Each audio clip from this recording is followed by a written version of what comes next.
Guests at the Grand Crescent Hotel reported hearing strange whispers in the middle of the night. By morning, a wealthy antiques dealer named Charles Whitmore was found dead in his locked suite. The door was bolted from the inside. The windows were sealed shut. And yet detectives quickly discovered this was no natural death. Charles had been poisoned. At first, the crime seemed impossible. His food was untouched. His wine glass was spotless. No fingerprints, no signs of struggle. But then came the suspects. A bitter business rival who had argued with him earlier that day. A quiet historian staying in the room across the hall. And a maid who admitted she had entered his room, though she swore he was alive when she left. Each one had a motive, but how could any of them have killed a man inside a sealed room?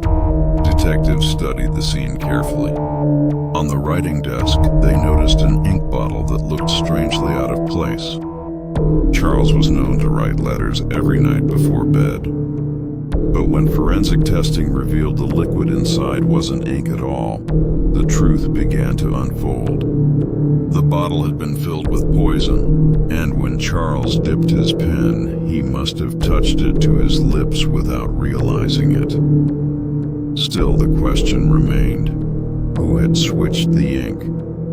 The rival denied ever entering the room. The historian had a strong alibi, and the maid insisted she only dusted. The case seemed unsolvable, until detectives spotted one small detail everyone else had missed.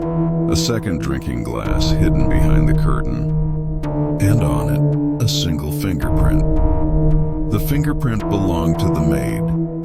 Her motive soon became clear. Charles had once promised her a valuable necklace as a reward for her loyalty, but after changing his will, he left her nothing. Out of greed and betrayal, she planned what she thought was the perfect murder. She poisoned the ink, locked the door, and left the room sealed. But in her carelessness, she left one fingerprint that gave her away. So in the end, Charles Whitmore wasn't killed by ghosts or whispers in the night. He was killed by greed, a crime hidden in plain sight on the desk where he wrote his final words. The maid believed she had committed the perfect crime. But one small mistake exposed her secret. Would you have noticed the poisoned ink bottle? Comment your theory below, and don't forget to follow Unsolved Stories for the next mystery.